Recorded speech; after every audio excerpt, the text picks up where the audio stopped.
Hey everyone, I'm Mary Poppins, y'all! and today I'm going to be ranking all 4 Thor movies with the release of Thor Love and Thunder. I'm a huge fan of the Marvel Universe, so if you're curious where I think these fall in the grand MCU library, check out my ranking of all 29 Marvel movies in the description down below. Nothing goes over my head. My reflexes are too fast. And consider subscribing if you don't want to miss out on my rankings of all Stan Lee cameos, MCU villains, and after credit scenes. I can do this all day. Yeah, I know. But let's not waste any more time and jump into this. At number 4 for me is the first Thor. I really like the fish out of water aspect this movie has with Thor coming to Earth powerless, and it leads to a good arc with him finding his inner worthiness to retrieve his hammer. However, as fun as these aspects are, the tone shift in the beginning going from Asgard to New Mexico is a little bit jarring. I wanted to stay in this magical new place, and I personally prefer Thor with his powers as well. We get to see a decent amount of action in an early fight with the Frost Giants, who look really cool. Their design reminds me of White Walkers from Game of Thrones. But that's about all the action we see in this movie. Even the final fight is really anticlimactic. This movie by far has the least amount of action compared to the rest of the films. I do really like his loyal companions though. They bring a nice dynamic to the film. Jane and Thor's relationship is kind of cute in this one. They have a decent amount of chemistry for sure, but I think they still rushed it a little bit. And I find some of the human characters to be really annoying. But Loki is a blast as always, and I like his storyline here setting up his quest for power in all the later movies.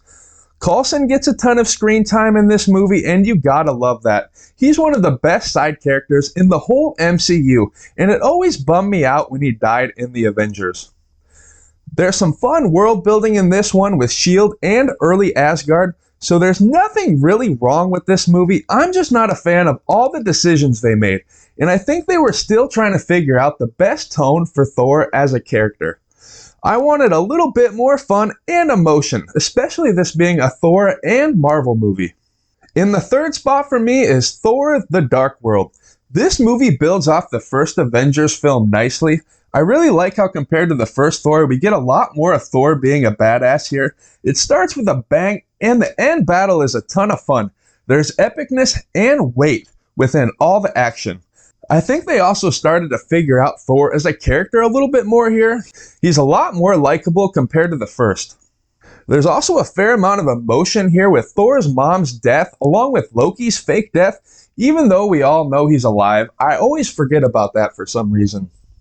And I like that this movie features Loki and Thor teaming up. They have a really good dynamic together. They really feel like brothers, and their bonding leads to a hilarious cameo by Cap. Jane's storyline here is a little iffy and she felt forced in as usual. I don't buy the chemistry they're going for with Thor. The end credit scene in this movie is also really underrated with the first appearance of the Collector and a funny gag at the very end with a monster chasing birds.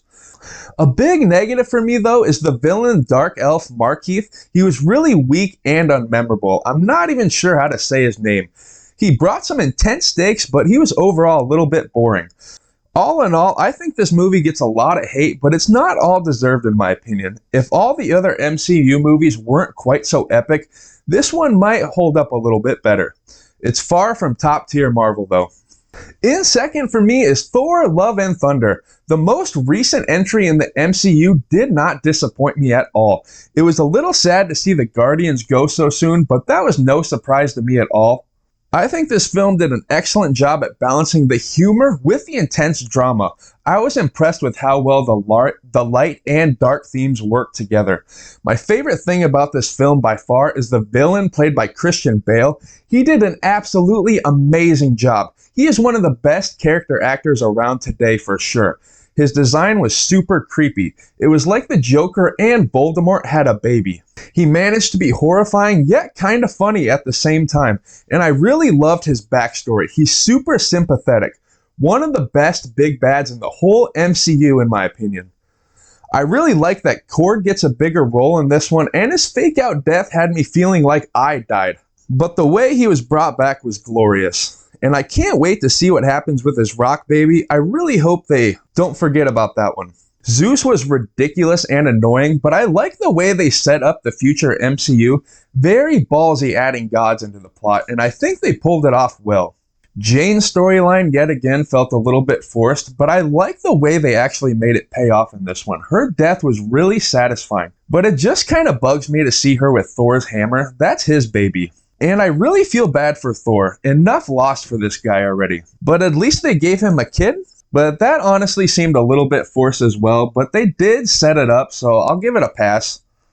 The running gag with Thor's relationship with his hammer is absolutely hilarious. And I think this one holds up to the comedy level of Thor Ragnarok, but ups the level of drama as well. The scene where Thor gives the kids lightning juice gave me chills. I think this movie is absolutely amazing.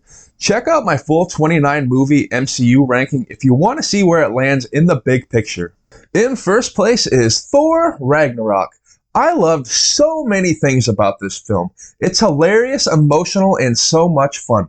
My only complaint is that they lean too heavy towards the comedy during dramatic moments and don't give things time to breathe. An example would be Thor's friends who we came to know and love, and they were just thrown away like trash along with Thor's father dying. The villain in this one is a little bit forgettable, but she is kind of cool and imposing.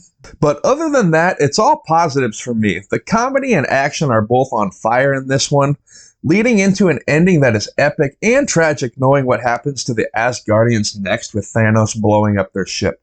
I like how this movie found a good way to cripple Thor without taking his powers with the loss of his hammer, and the continuing character arc of him overcoming loss is well done here. The setting on the garbage planet was really interesting, and it led to some cool, unique visuals.